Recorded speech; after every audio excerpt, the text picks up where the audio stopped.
All right, welcome everybody, and thank you for signing up for tonight's program. My name is Sarah Augustine, and I am the archivist at Whitesbog Preservation Trust, and I also coordinate our oral history program, Harvesting Stories. And as part of our grant for this year's round from the New Jersey Council for the Humanities, we have a speaker series, and this is the third installment of that. And tonight's program is called Tunes and Tales from Whitesbog and the Pines. And Dave Orleans is a songwriter, a storyteller. He actually lived at Whitesbog at one point, and he was the chair of the Folklife Committee. So without further ado, I will turn it over to Dave. Just a note, also, if you have any questions at any point during the presentation, you can put them into the chat below. I'll start something so that you see where it is. And just keep your mics muted, and we can have discussion at the end. Enjoy. All right, thank you. Well, hi everybody. My name's Dave Orleans. I'll give you a little background about myself, and I'm going to be trying to change my background screen out for different parts of the program. So if it doesn't work perfectly, just give me a couple of seconds and I'll get it between the different screens. Anyway, I grew up in New Jersey and basically was pretty much a lifelong resident until I retired as a park naturalist in Camden County, and then moved to Portland, Oregon. But before that, I was also a resident of the village and was a board member of the Whitesbog Preservation Trust, and for a couple of years I was the president of the trust. And then we left in about 2005, so we were all the way across the country, but I came back a couple of times to perform at some of the blueberry festivals. But anyway, since I've lived in New Jersey all my life, I'd like to tell you a little bit about how I learned about the Pine Barrens. Actually, I didn't learn about it. I experienced it without knowing what it was when I was a kid, because we lived up in North Jersey, and we would go to the Jersey Shore in the summertime, and it was a long trip, a couple of hours drive, which was boring for any kid. And we'd get on the turnpike, no, the Garden State Parkway, it would take us, past all the buildings and the industrial areas, and then the scenery would change, and all of a sudden I'd see there was sand along the road, and there was all these pine trees growing. I thought, sand? We must be near the beach. And I would ask my dad, are we there yet? It's a perennial kid's question when you're on a long trip. And of course, we still had an hour to go, but that was the Pine Barrens we were driving through. And I figure kids of all generations have learned about the Pine Barrens from that long trip to the beach, where they said, are we there yet? And it was just that time that they were in the Pine Barrens waiting to get to the beach. So when I grew up, and I lived in North Jersey most of my life, and then I got inducted into the Army and was stationed at Fort Dix. And when I wasn't on duty, I liked to explore some of the sandy roads. And it turns out that Whitesbog is right off Range Road. Well, not quite right off, but the Whitesbog Road was a little sandy road that came from Range Road, and I was amazed when I finally got through a couple of miles of Pine Barrens ecology, and it opened up into this little quaint little village that looked like it was from another era. And it turned out that was Whitesbog. That was my first experience with Whitesbog. And I met one of the people that was there. They were running the Conservation and Environmental Study Center, Dr. Vivian, and John Hyros was the assistant director. And I guess he was the person, I'm pretty sure, that I met that first time. And he told me, you're interested in environmental education? There's a program down the road at Glassboro. And so I signed up as soon as I got out of the Army and became a naturalist after that. So that's my story. But and I basically have had a fondness for Whitesbog Village ever since. And I started doing a lot of research about the history of the village and the people that lived there and the kind of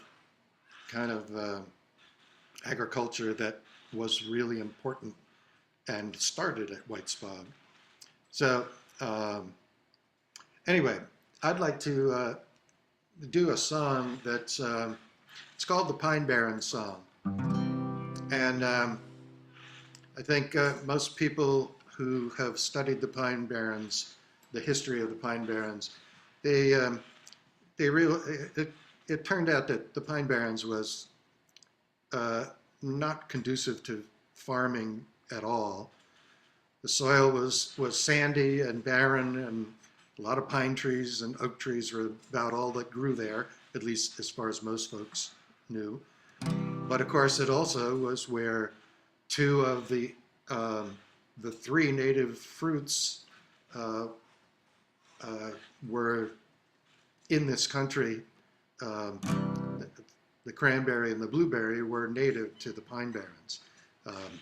The Concord grape was the other fruit that the Europeans found when they first came here, but that was up in the northern areas. So anyway, this song is sort of an ode to the good old days, or the old days of the Pine Barrens. And even though people lived there, a lot of them were a little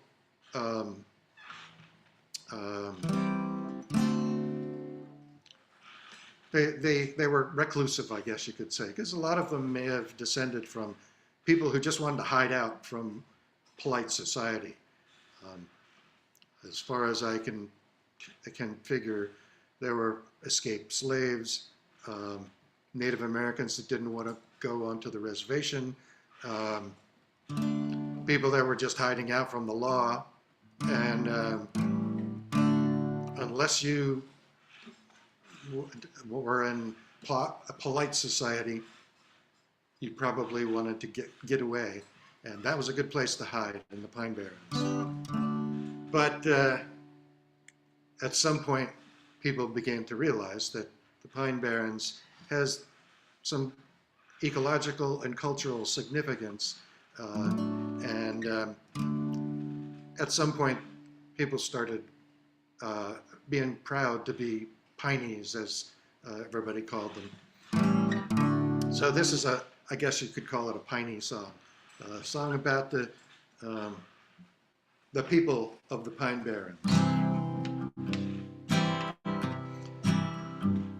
I left the place where I was born many years ago, 'cause times were hard and work was scarce.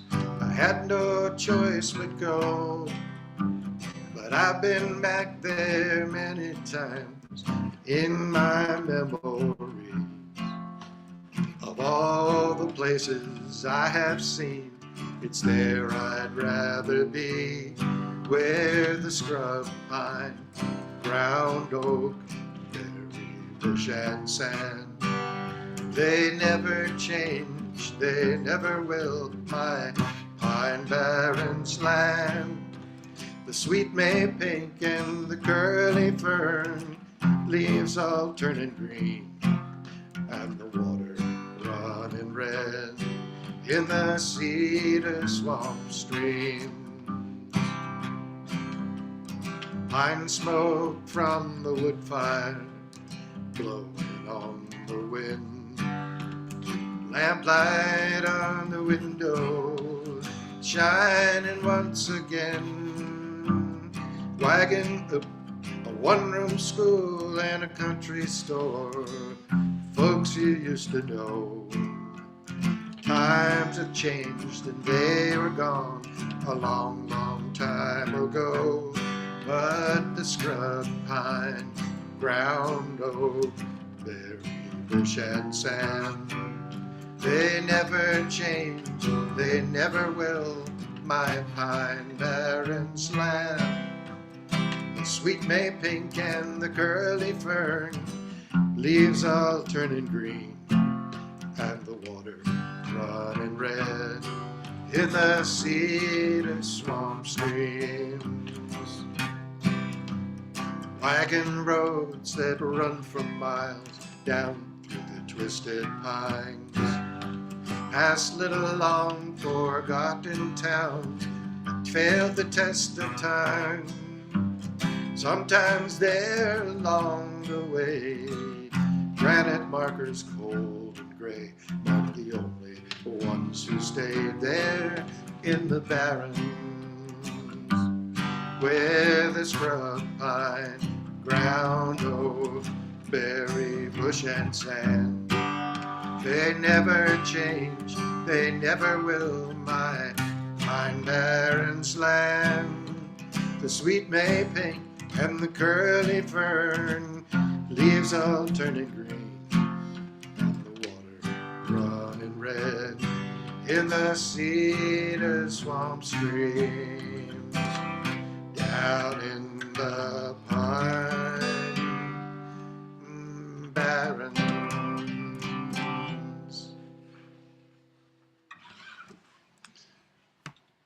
Well, that was written by a guy named Merce Ridgway Sr. He formed a trio with a couple of friends of his, and let me give you a shot of what his group looked like, if I can find it.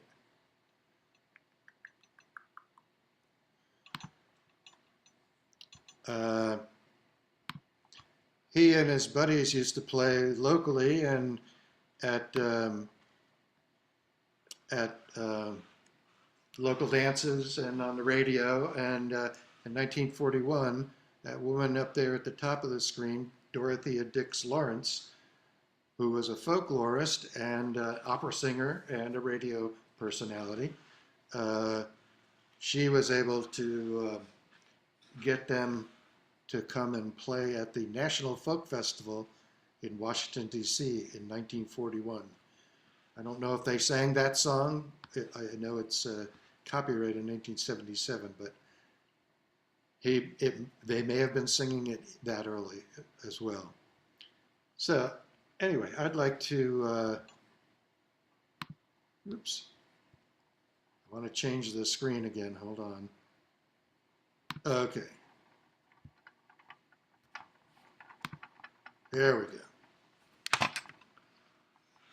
So what you see behind me are cranberry separators invented by J.J. White. And the cranberries had to be sorted, separate the rotten ones from the good ones. And J.J. White, who basically was the cranberry king, as some people called him. He literally wrote the book about cranberries. Let's see if we can, I have to put it down here, I guess. Literally wrote the book on cranberries. Oops, it's called Cranberry Culture. I don't know if you can see that. And it was written in the 1880s, I think. And he did a lot of research on growing cranberries and invented this cranberry separator. But long before he was involved with cranberries, there was another man who was probably one of the first cranberry growers in New Jersey. His name was John Webb, and he had a wooden leg, so people called him Peg Leg John. He was a school teacher who lived in Cassville, and in 1845 he was the first to cultivate cranberries. And because of his wooden leg, he had, I guess you might call it a disadvantage, but I think to him it was an advantage, because he was also a keen observer of the cranberries, and he learned that walking around in the cranberry swamps, the wild swamps, if he poked his pegged leg into the ground and broke off cranberry vines, they'd continue to grow. And it turned out that was a way to plant new cranberry vines, by poking them into the ground. He also found out, since he had his cranberries kept cool up in the attic of one of his buildings, his way of getting them down, since he only had one good leg, was to pour them down the attic stairs, and he found out that some of them made it all the way down. The good ones made it all the way down, and the rotten ones splatted on the steps. So he found what now is called the bounce factor, and it is the basis for all of the separating machines that exist now for cranberry growers. So I wrote a song for old John Webb, and so I'd like to do it right now. Oops.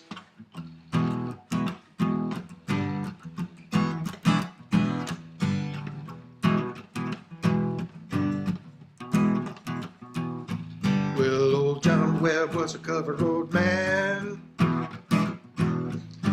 walking around on his cranberry land.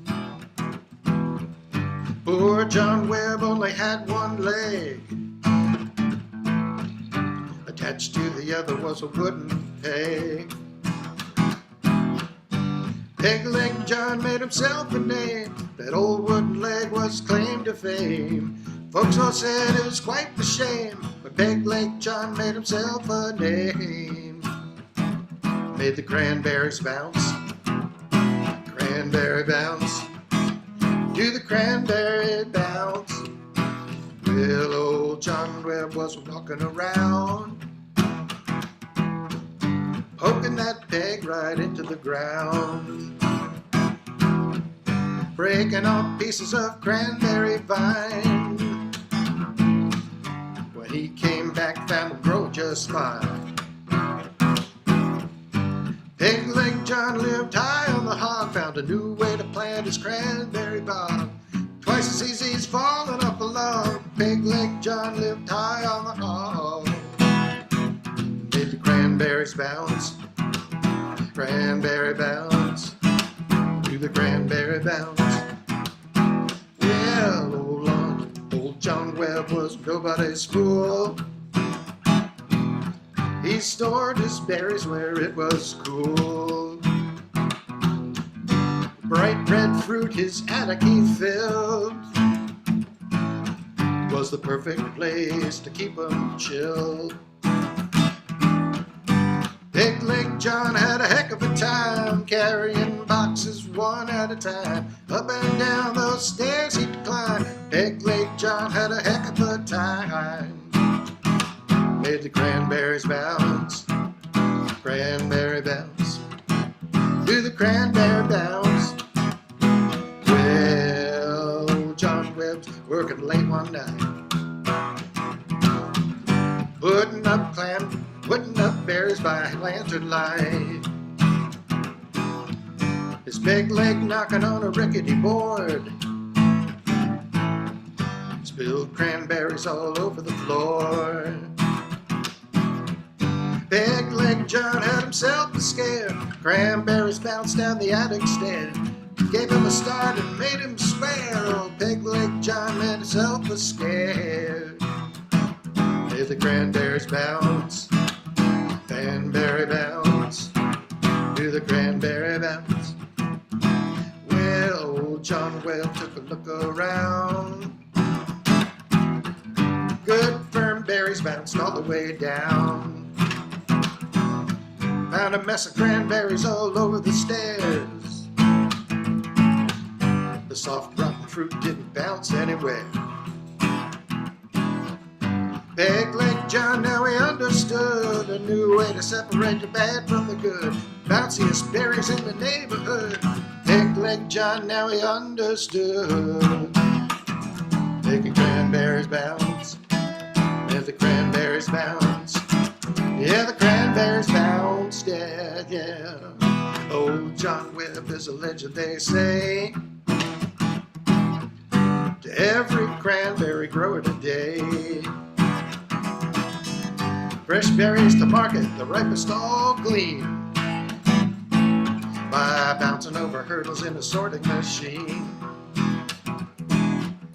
Peg-leg John made himself a name. The bounce factor was his claim to fame. Cranberries never been quite the same. This Peg-leg John made himself a name. Made the cranberries bounce. Do the cranberries bounce? Oh yeah, yeah, the cranberries bounce. Oh yeah.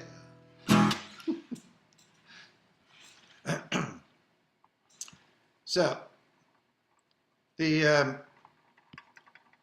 he was probably the most inventive of the cranberry growers, and he deserves a lot of credit for what he was able to do with cranberries. And I'm going to change my background here because I'd like to show you a cranberry bog. This is a great picture from, I think it's like the 1880s, a cranberry bog from Ocean County. And if I can get out of the way enough, you can probably see there were all sorts of folks gathered there to pick cranberries, and they had to be picked by hand, and the field had to be dry for them to pick. So they were picking on their hands and knees, and they needed lots of people to pick them. As a matter of fact, over here, let's see, I'm trying to go here, there we go. If you can look back there in the background, you can see that there are lots of horse carts and look like Conestoga wagons, kind of. All the people coming from their own homes to pick, make a little money, and maybe take some cranberries home with them as well.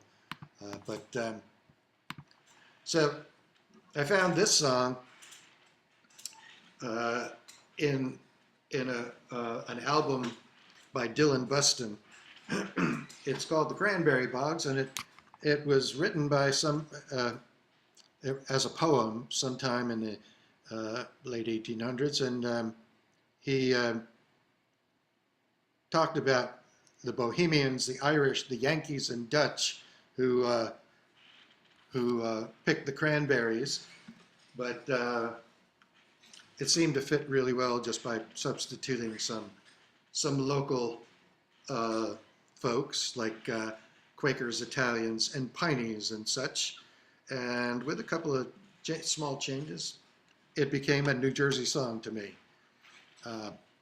Goes like this.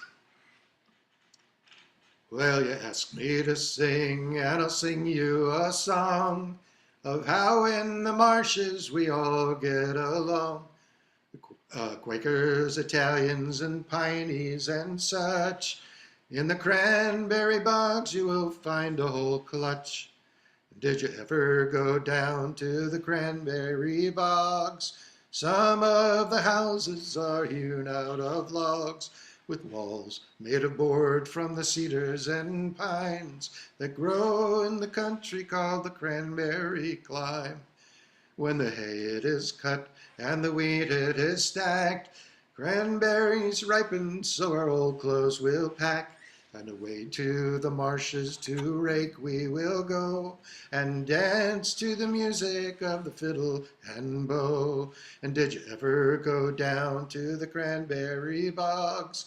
Some of the houses are hewn out of logs, with walls made of boards from the cedars and pines that grow in the country called the Cranberry Climb. Well, away down to Upton our tickets we'll buy. To all the families we will bid goodbye.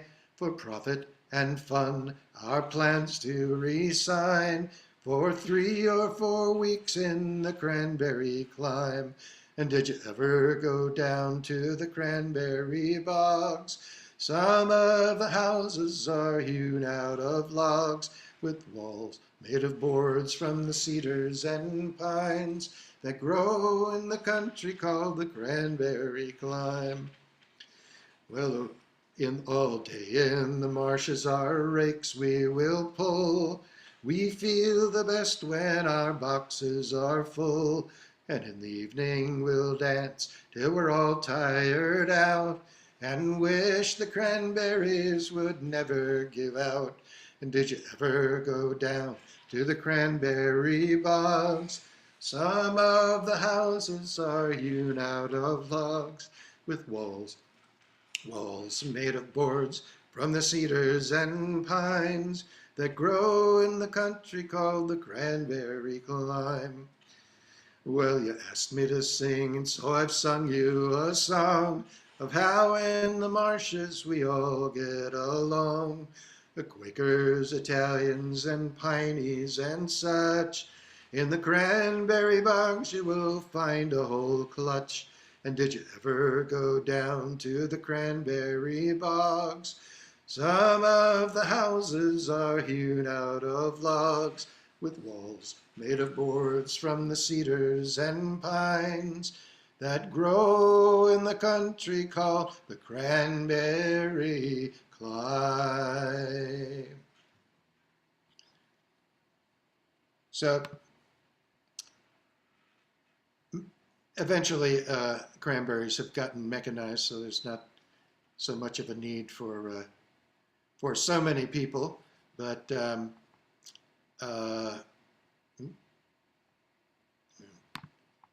going for that background again.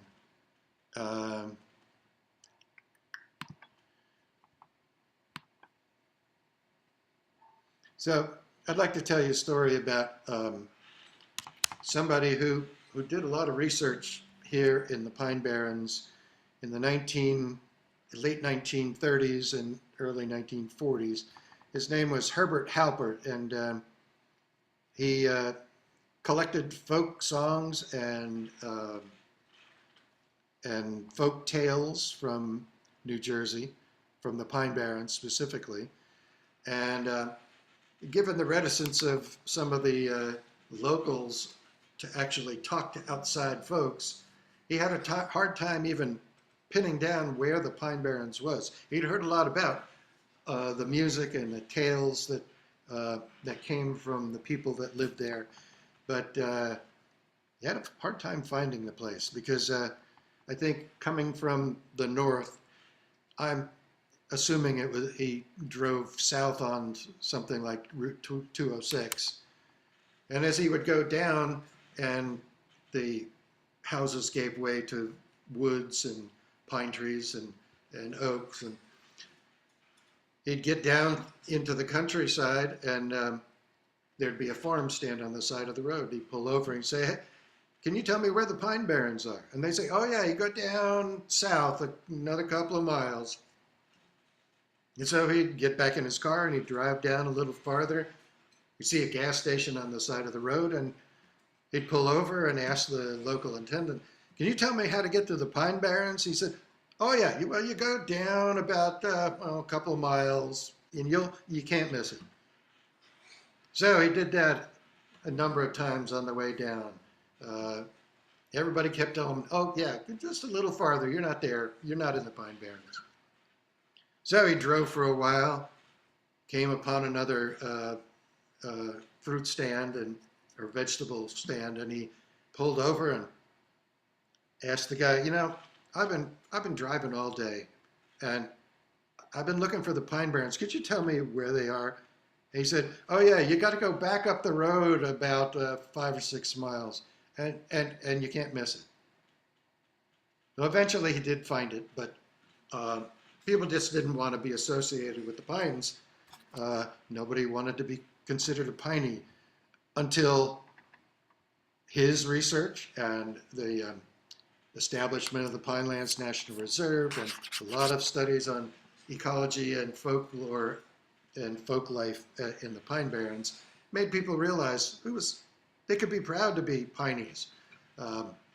So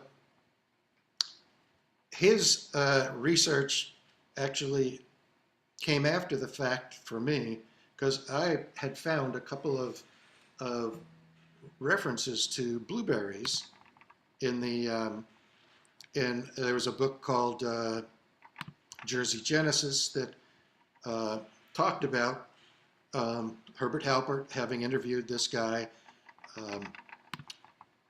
and finding out that there was a song about the huckleberry tree. Now, huckleberries don't grow on trees, but the swamp huckleberries, which are actually blueberries, are tall in the swamps. They can be taller than a person, and you have to bend them down to pick the blueberries. So the wild blueberries were tall enough that this guy had written, or his friend had written a song and made up a song. He didn't say he wrote it down. He made it up about the turn of the century, and he called it the huckleberry tree. So, and then I found another reference to cranberry bushes and huckleberry bushes and cranberry vines. The prettiest girls live down in the pines. And I thought, those two they would be a good basis for a song about blueberries, the wild Jersey blueberries. So I did a little research, and I found that there's some lyrics that say the sheet-topped wagons, and those wagons that were in the corner of the Cranberry Bog picture were probably those wagons, the sheet-topped wagons that took them to the swamps to pick the berries from the huckleberry tree.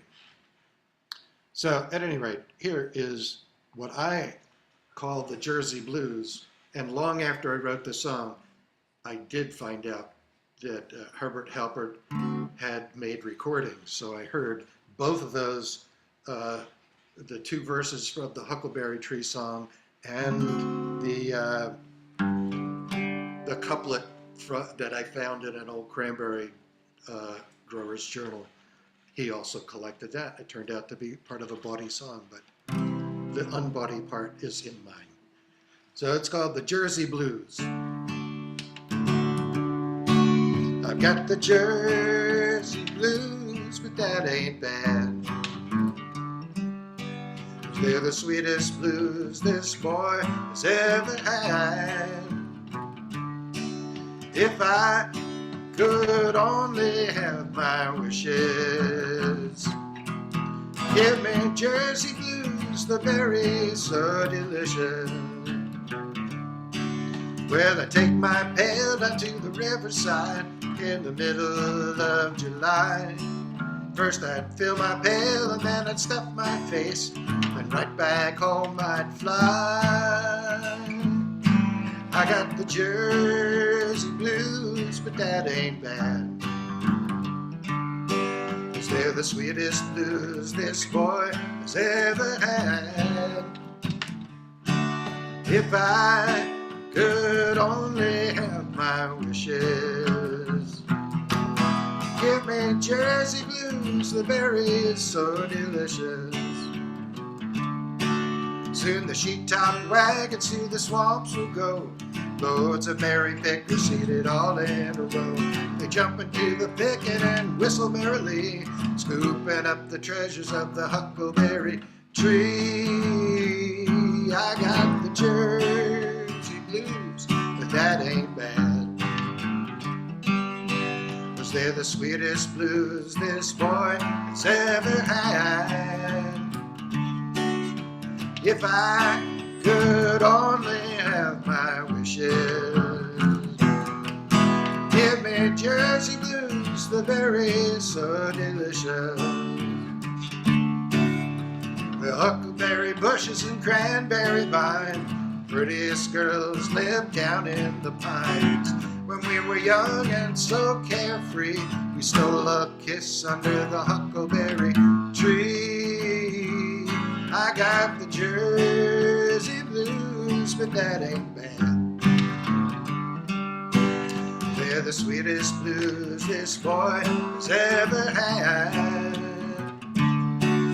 If I could only have my wishes, give me Jersey blues, the berries so delicious. Well, the short scrubbed oak and the tall standing pine, the dark green cedar, that's a favorite of mine. Of all the forest beauties in South Jersey, none can compare to the huckleberry tree. I got the Jersey blues, that ain't bad, 'cause they're the sweetest blues this boy's ever had. If I could only have my wishes, give me Jersey blues, the berries so delicious. I said, give me Jersey blues, the berries so delicious.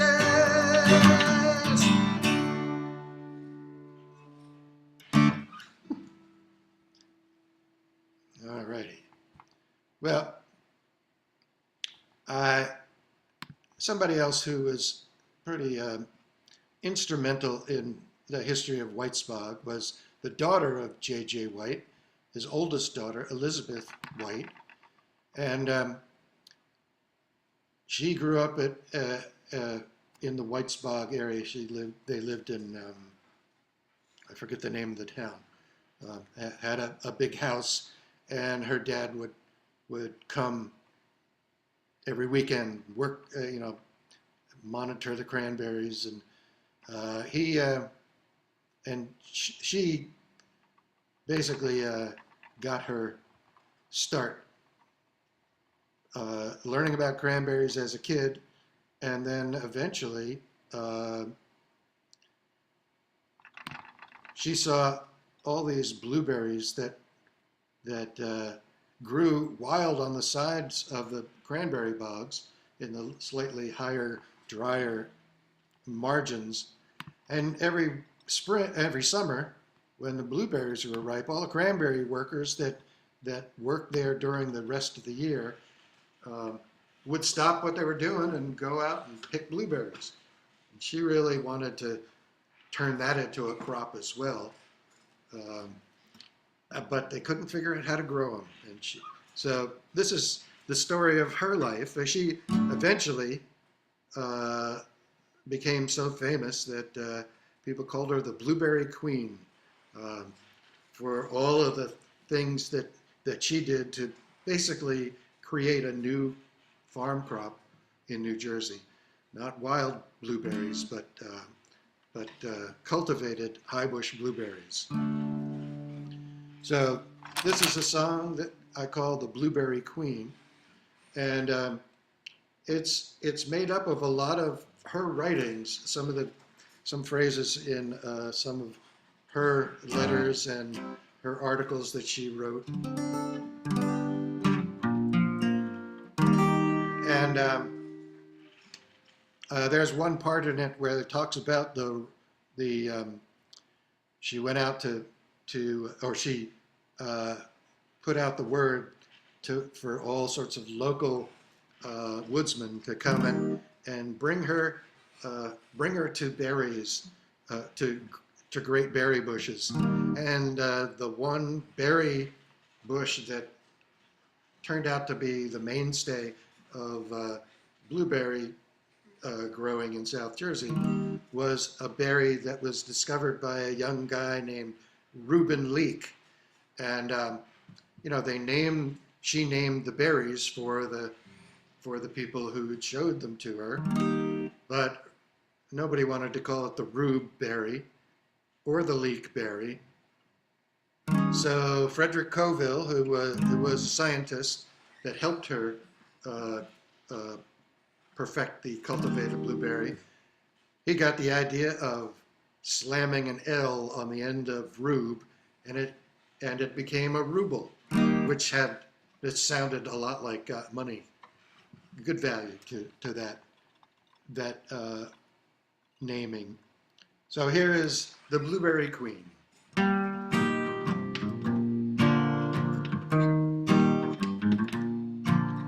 Her name was Elizabeth, some called her Miss White. She made the Pine Barrens her home. She played as a child where blueberries grew wild, and never far did she roam. To the bogs where her father's cranberries did grow, each day after school she would run. In summer blueberries, cranberries in fall, she'd pick for a while just for fun. She was a blueberry queen who followed a dream. The future she held in her hands, and with mothering care made the berry bush bear the sweetest fruit in the land. Now father and daughter both shared a dream. Wandering the fields they would go, with the sun at their backs to give them best light. They'd watch all the cranberries grow. As sisters and friends into womanhood grew, they each took the hand of a man. But Elizabeth blew like a blueberry flower and gave her whole life to the land. She was a blueberry queen who followed a dream. The future she held in her hand, and with mothering care made the berry bush bear the sweetest fruit in the land. In summer the pine folk would all leave their work to pick the wild huckleberries, and Elizabeth wished with every sweet taste to grow berries as wondrous as these. And then she learned of a man, Frederick Coville by name, who could make the wild berry bush grow. Wrote him in Washington to tell of her dream, and away to the pines he did go, where he found a blueberry queen who followed a dream. The future she held in her hands, and with mothering care made the berry bush bear the sweetest fruit in the land. She offered a bounty all through the pines to woodsmen of local renown, who could lead her to bushes out in the swamps where the biggest berries were found. And the best they were named for their finders, it's true, like Adams and Harding and Sam. The jewel of the wild bush, the pride of Brubleek, became a ruble in Elizabeth's hand. She was a blueberry queen who followed a dream. The future she held in her hands, and with mothering care made the berry bush bear the sweetest fruit in the land. Here's to the women who learned the best way to catch a young gentleman's eye.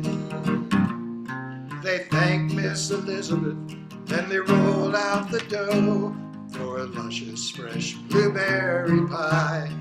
She was a blueberry queen who followed a dream. The future she held in her hands, and with mothering care made the berry bush bear the sweetest fruit in the land.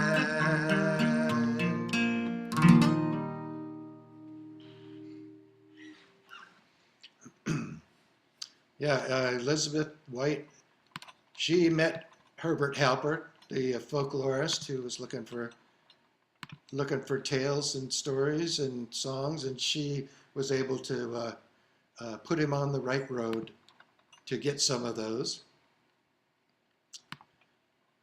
Now, for years and years, cranberries and blueberries were grown on the farms surrounding Whitesbog Village. Eventually, they moved the headquarters of their farm across the highway, Route 70, and the buildings might have fallen in disrepair at Whitesbog if it weren't for the efforts of Eugene Vivian, who was professor at Glassboro, and he turned it into an environmental education center that focused on history and ecology of the Pine Barrens. And so that was the village that I found when I first discovered Whitesbog. But it was no longer the village where all of the family lived, the White family and the Fenwicks and Darlingtons and all the other folks who were part of the company town. Now they were able to preserve a lot of the buildings, but there's some that never made it. I think early on, after the state acquired the land from J.J. White Cranberry and Blueberry Company, they bulldozed some of the workers' villages out in the middle of the Cranberry Bogs. Rome and Florence were two villages that used to be around, and I think the buildings were taken down because they were afraid that vandals might get in and burn them down. Well, the largest building was the Cranberry Packing House, which really was quite a sight in its day. From what I understand, it was actually the largest agricultural building in New Jersey, if not the United States. But over the years, it has lost some of its luster. There, okay. I wanted to put a picture in the background. It was the largest agricultural structure, and it had three sections. The two end sections, oops, there they are, were where they stored cranberries, and then the middle section was, it's hard to do that. The middle section was where they would separate berries and pack them up and get them to market. So it looked that way probably in the 30s and 40s and 50s and 60s. If you see at the bottom, there's not much left of it. It was always going to cost more than the Whitesbog Trust could ever raise, or the state was willing to put out to try and restore or at least even shore up the building. So when I was leaving, I think when I left in 2005, that's the way it looked behind me, the bottom picture. But I wrote a song based on or stole the tune from an old traditional song called "The Maid on the Shore," but I call it the Cranberry Cathedral. Maybe it's like a eulogy for this once fine old building that basically was the center of life at Whitesbog in a lot of ways. And the term Cranberry Cathedral, I found in an article about Cranberry architecture, the buildings that made up Cranberry Farms. It was by somebody named Mary Ann Thompson. But I thought that was a great evocative name for the packing house, so I wrote a song about the packing house, the Cranberry Cathedral.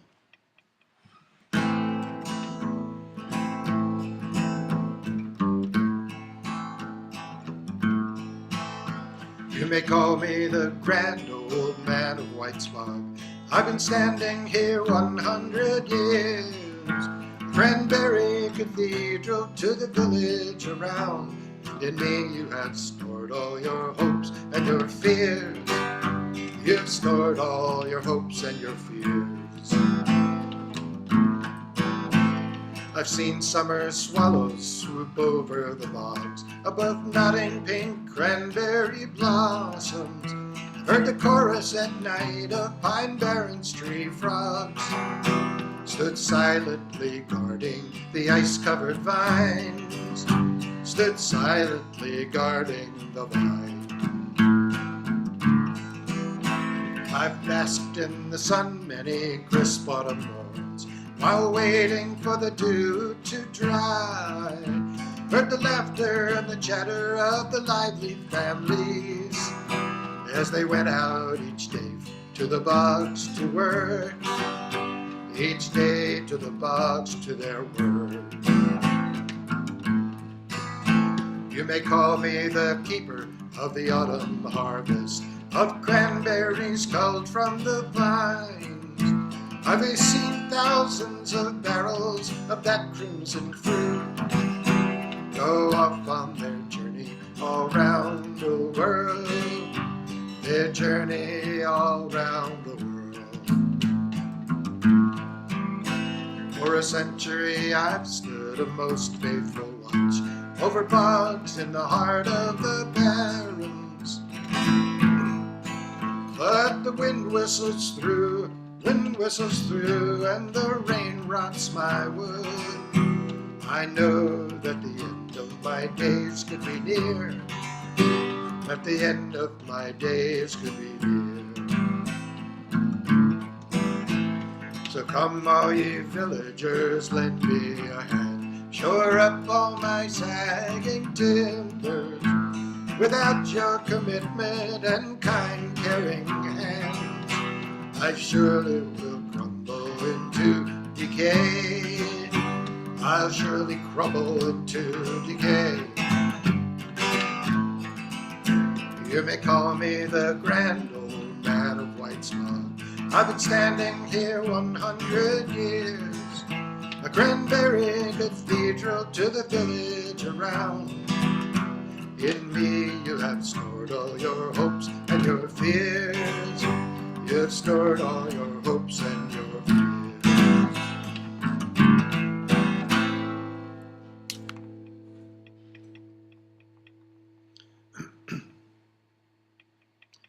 Okay, well, let's see what kind of time we were. Hey, I'm not too bad. I got about 10 or so minutes left of doing stuff. So I have a song I'd like to sing, and I'd like to tell you some stories about the most famous Pine Barrens resident. He even got a hockey team named after him, the Jersey Devil. And I understand that at sometime in the 40s or so, he even found his way to Whitesbog, and somebody reported some strange, too big to be human footprints out in the bogs. The sheriffs came and tried to figure out what this creature was. It vaguely looked like bear footprints. But of course, they followed the bear footprints and they stopped at a tire track. And the tire track went off in the bog. So it was a hoax, at least that's what people say. But the Jersey Devil and the stories have been around for a long, long time. I think they date the stories to about the 1740s, when he was said to have been born at Leeds Point, right on the coastline of South Jersey. And so, oops. So I had been trying to tell the story, or trying to figure out a good way to tell the story of the Jersey Devil. And there were so many different versions, it was hard to know how to couch the whole story. And so I wrote a song. I call it Devil of the Pines. And, oops. And I would go and sing it at programs. I think I went to a church supper one time, and they had me singing songs about New Jersey and the Pine Barrens, and it might have been an iffy place to sing a song about the devil, but it wasn't the devil, it was the Jersey Devil. At any rate, after I did my program and was packing up, this woman came over and she said, "Oh yeah, I grew up in the Pine Barrens, and I've heard those stories about the Jersey Devil for, all my life. I don't believe in the Jersey Devil, but," and I knew she was going to tell me a story. She said, "Yeah, when I was a young girl, I lived in Greenbank, New Jersey, right in the part of the Pine Barrens, and it was this tiny little town, and she said, well, when I would ride my bike along the only paved road, it was all rutted and messed up and old and hadn't been paved in years. And so it wasn't much fun riding my bike, but one day the road crew came and they started working on it. And in a couple of weeks, they had repaved this little road that went through the center of Greenbank and right past the school and the municipal building. And she took off riding that bike on this smooth glass new pavement. It was like heaven, she said, practically flying. So, of course, since it's such a great road, she just kept on going. She went over the bridge across the Mullica River and way down, miles down the road, before she realized that it was getting dark. And just as it was getting dark, she realized she's going to have to turn around and come back in the dark. And she looked around, and she was in the middle of a cedar swamp. Trees, big cedar trees on both sides of her, blocking out the sun that was setting. So it was getting pretty dark already. And cedar swamps are known for being huge trees growing close together with not much access between the trees. So it was hard for anybody to really go through to walk in a cedar swamp. It was impossible, basically. She turned around her bike and she got back on and started home. And at that moment, she could hear in the swamp something that sounded like somebody crashing through the swamp, following right along with her. Well, she got a little scared and she started speeding up a little bit on her bike, and the crashing sound followed right alongside of her. Well, she went another mile or two, and this thing followed her all the way. She zoomed across the bridge, made it home in record time that night, threw her bike down and ran into the house, wondering what had followed her home that night. Now, she doesn't believe that it was the Jersey Devil, but she doesn't know what it really was. And I kind of think maybe he was there, was watching out for her to make sure she made it home all right. That's what I like to say. Well, another time I did a program for the Atlantic Audubon Society, and they were having an outdoor evening picnic and gathering, and probably going to go out doing some night birding. I sang The Devil of the Pines at that group, and the head of the Atlantic Audubon Society came up to me, a real macho guy. His name was Jim Jones. He said, "You know, that's a great story. I have to tell you, I don't believe in the Jersey Devil, but," and I knew he was going to tell me a story. He said, "A couple of buddies and I, we were out in a section of the Pine Barrens, way off the main roads on these sugar sand roads. You got to be careful or have four-wheel drive, or else you'd get stuck in the sugar sand because it never really packs hard." So they were out there doing an all-day owl census, trying to identify owl signs, scat or owl pellets and things like that, or anything that would tell them who was living in that section of the Pine Barrens. They were having a bad day. They really didn't find much of anything, and it was getting dark. They decided, okay, let's go have a beer. They jumped in the car, driving down this sandy road that you have to drive about 10 miles an hour or else you might get stuck. And the lights dimming, and pretty soon they had to put their headlights on.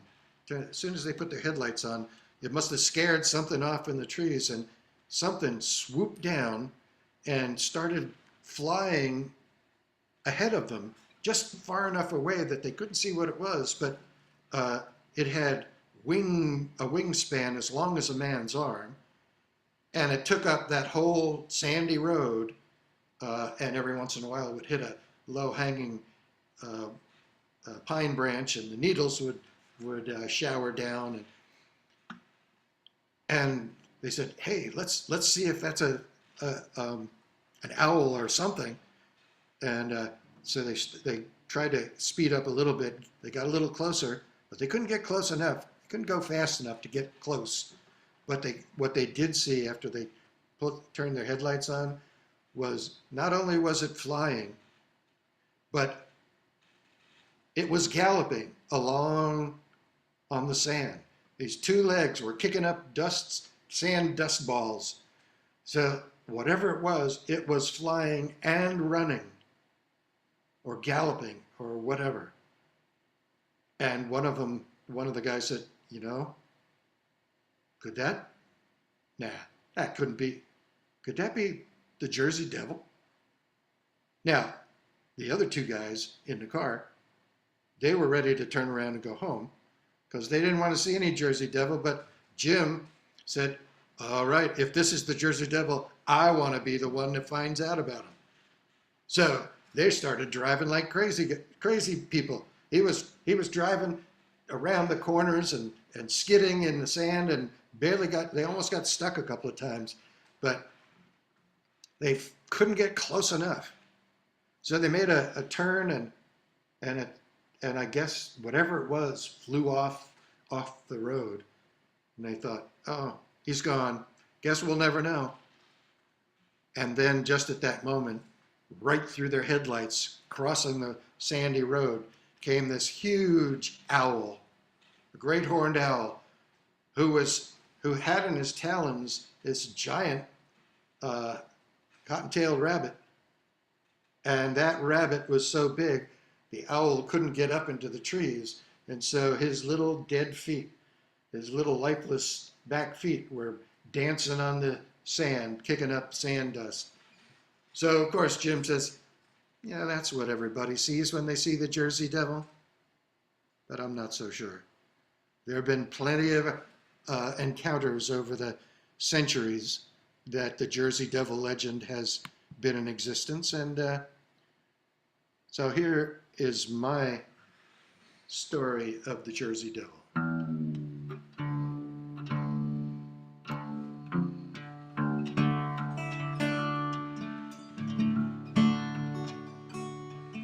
Come sit down by the campfire and try to keep warm while I tell of a man of such unearthly form in the deep cedar bogs where the moon never shines.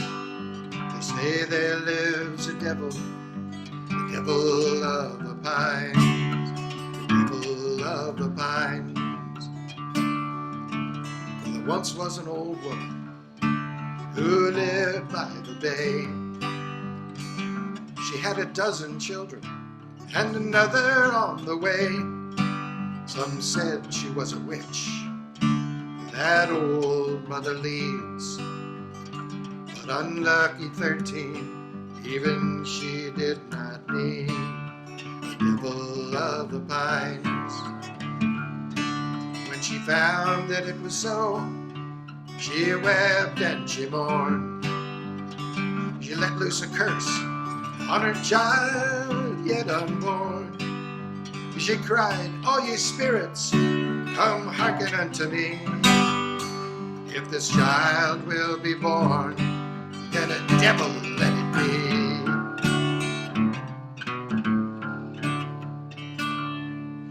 When the time grew near to the moment of his birth, storm clouds rolled over and they covered up the earth. The cries of a babe turned to a ghostly wail as an innocent young soul grew leather wings and forked her tail, the devil of the pine. Well, the deed it was done, and the demon was unleashed, escaping to the swamplands, any refuge he could reach. That night a dog ran off, chasing ghosts, the neighbors said.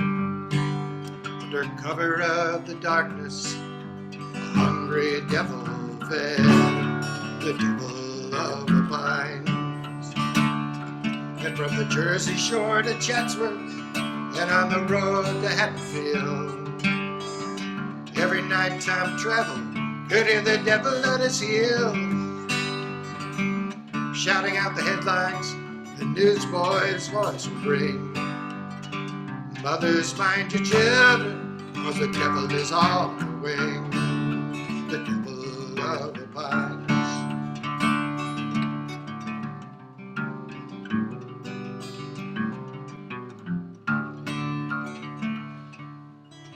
Then one night when autumn winds rustled leaves upon the ground, came a beautiful young woman returning home from town. A tear was on her cheek, and her face it was cast down, because her love was lost at sea, and his body never found. But when she reached the ancient oak at the turning of the trail, in the branches high above her, she could hear a mournful wail. It was the devil who loomed above her, formed by some ungodly heart. But his words of pain and sorrow, they spoke right to her heart. And he said, "Cursed be the mother who brought me forth in such hate. And cursed be this loathsome shell that finally sealed my fate. Those I ask for kindness, they turn away in fright. In search of love and tenderness, I'm cursed to prowl the night. I'm the devil of the pine." Well, she listened, and she felt his words touch something in her soul. Two fragmented spirits in that moment became whole. For many years went by, and those who ventured out at night would swear beside the devil walked a woman dressed in white. Well, the devil lives forever, but not so the pretty maid. Still he keeps a vigil near the grave where she was laid. In memory of their friendship, he vowed he would attend to protection of their pine lands from the vagaries of men, the devil of the pine. Well, a kindness freely given, it enriches us by 10. But the poverty and greed and fear, the poverty of greed and fear, that's the legacy of men. These days the Jersey Devil must keep a watchful eye for those who'd steal his homeland. They're the devils of the pines, the devil of the pines. Whoa, devil, devil of the pines.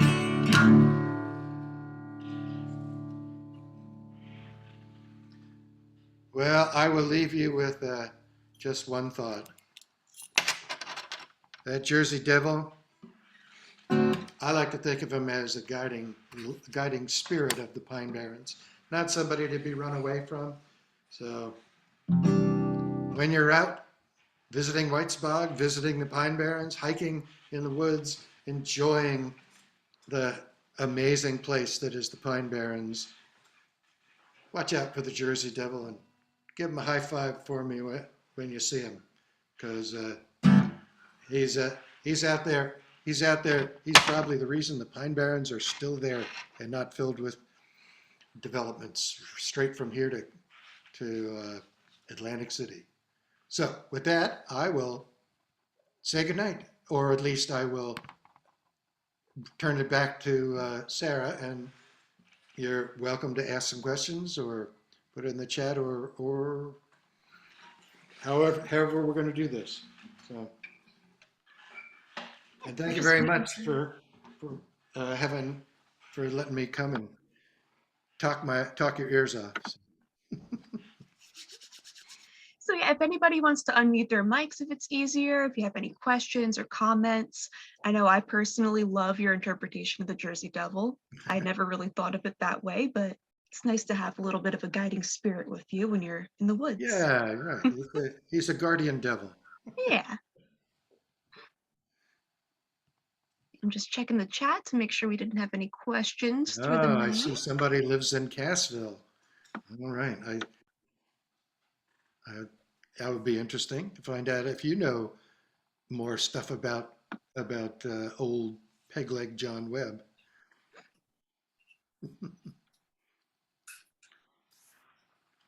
Well, if you have any questions, I'd love to answer them or talk with you about stuff, and Hi. I'll be here for a little bit. Hi, I have a question. Can you hear me? Yes. Yeah, Yes. hi Lisa. Hi, I'm Lisa Maynor. I'm on the board at Whitesbog right now. I love Whitesbog. But you were talking about a huckleberry tree, Yeah. a swamp huckleberry that was really a blueberry. Could you Yeah, just? really. That before the botanists really had distinguished between the two. There was low bush huckleberry and high bush huckleberry, and they called it swamp huckleberry, but it grew in the swamps. It grew tall enough that, you would have to bend them over to pick the berries. And so locally, lots of folks called it the huckleberry tree, which was basically the swamp huckleberries, which were high bush blueberries, basically. Oh, okay. So botanists eventually distinguished between huckleberries and blueberries. I think, if I recall correctly, true huckleberries had crunchy seeds. So, it was little crunchy, sort of like when you eat a blackberry, Right. you get those little seeds crunching. But the blueberries had many more smaller seeds that didn't, that were not hard and crunchy. And so they realized there were two separate plants, two separate species or genus. I don't know exactly how it works, but they separated them, and so what they had always been calling huckleberries and the huckleberry tree now were called high bush blueberries. Oh, okay. Are there any that tall still in the area? Any what? Any as tall as a tree still around? I mean, I think if you go to some cedar swamp areas where there are wild huckleberries, some of them may be growing that tall. Oh, you know okay. what? Actually, when I lived at Whitesbog, I lived at the superintendent's house, which is the house that's nearest the little paymaster's cottage that's in the circle.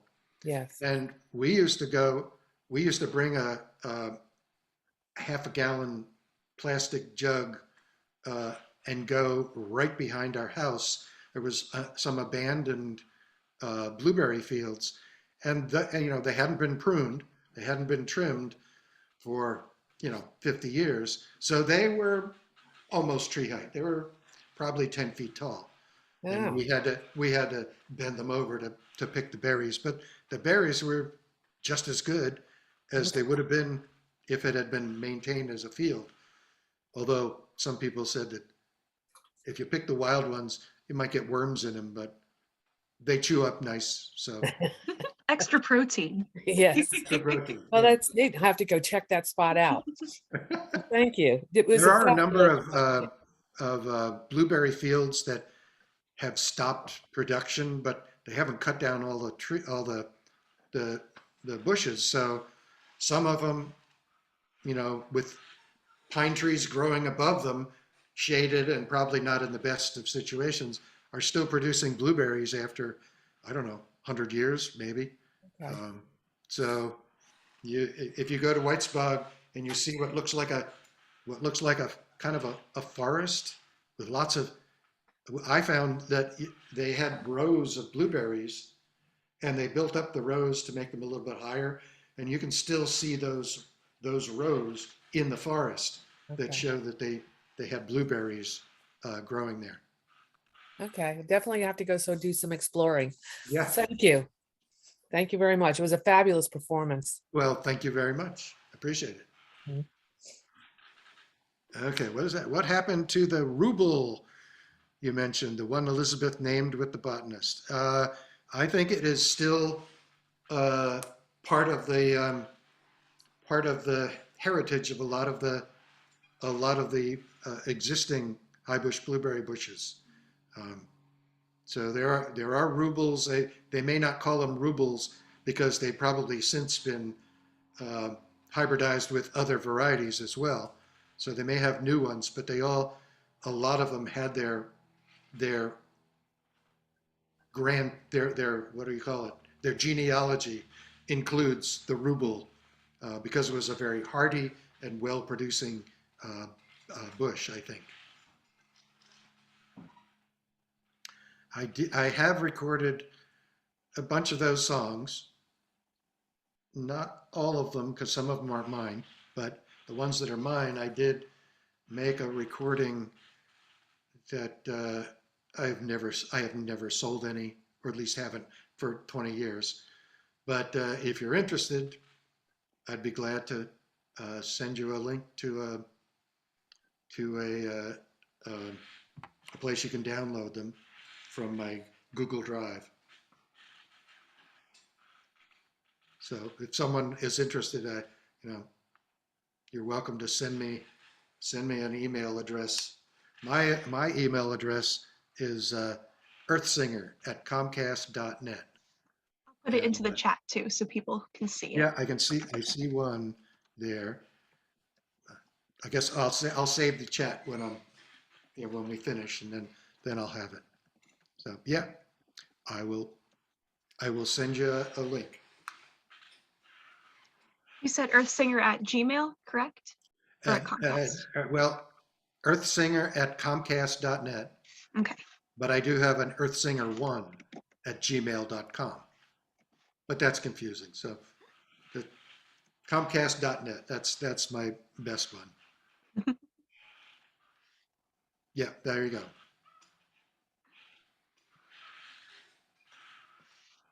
So I'd say there are probably going to be a lot of other cool people uh, presenting for the series. So you Yeah. should take a look, just take a listen to them. And you said, Sarah, you said that this might be on YouTube at some point in the future? Eventually it will be. Yeah. So Okay. it's recording right now. Mhm. And once it's processed and once we kind of get through the cycle of the other ones we have Yeah. recorded, Mhm. they will be eventually posted on Whitesbog's YouTube page. Oh, that sounds great. Perfect. And our upcoming presentations for the rest of the speaker series, we have 2 more scheduled right now, 2 Fridays from now. So March 4th will be Sharon Goodman talking about growing up at Whitesbog. And while she did not grow up at Whitesbog, her parents did, and she has some amazing stories and family pictures to share with us then. And That sounds also good. on March 18th, we have Bill Bulger, who knows a lot about some of the stuff Dave was talking about today. He was very active with the preservation planning and just general history research work at Whitesbog. So that'll be another very interesting one. And again, just like with this performance, it is free to members and $5 to non-members. And if you do want to become a member, if you're not already, it is only $20 for new members, and that's for a year of membership. It can get you into programs for free and just other special perks. And it also supports the ongoing preservation of Whitesbog, which is a place very dear to all of our hearts. So thank you guys for coming tonight. And I think I saw another question pop up while I was talking. Will I be visiting Whitesbog anytime soon? Probably not. I have my youngest sister lives in Brick. And at this point, all the rest of my family has moved to other places. So we have a lot of family in North Carolina. So I'll be visiting there when I go to the East Coast. At some point, I would like to go visit Whitesbog again. Last time I was there, nobody was there. I just popped in on a Monday because I was attending a wedding up in North Jersey and thought I'd just bop in and see if anybody was around. Nobody was around, but it looked the same. Whitesbog looked the same as when I left. Although I didn't look at the packing house, so I don't know if there's much of anything left of the packing house anymore. It's a bit of a pile right now. Yeah, a pile.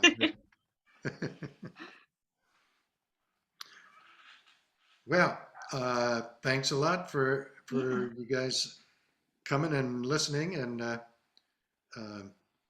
hope to get back to Whitesbog eventually. Maybe sometime for a blueberry festival or something. We would love that. Yeah. So, if unless there are other questions, I'm gonna say thanks a lot and bye bye everybody. Yeah, Watch thank you, out for the Dave, and Jersey thank you, Devil. everybody. Have a great night, everyone. Thank you. Yeah. Good night. Okay, now.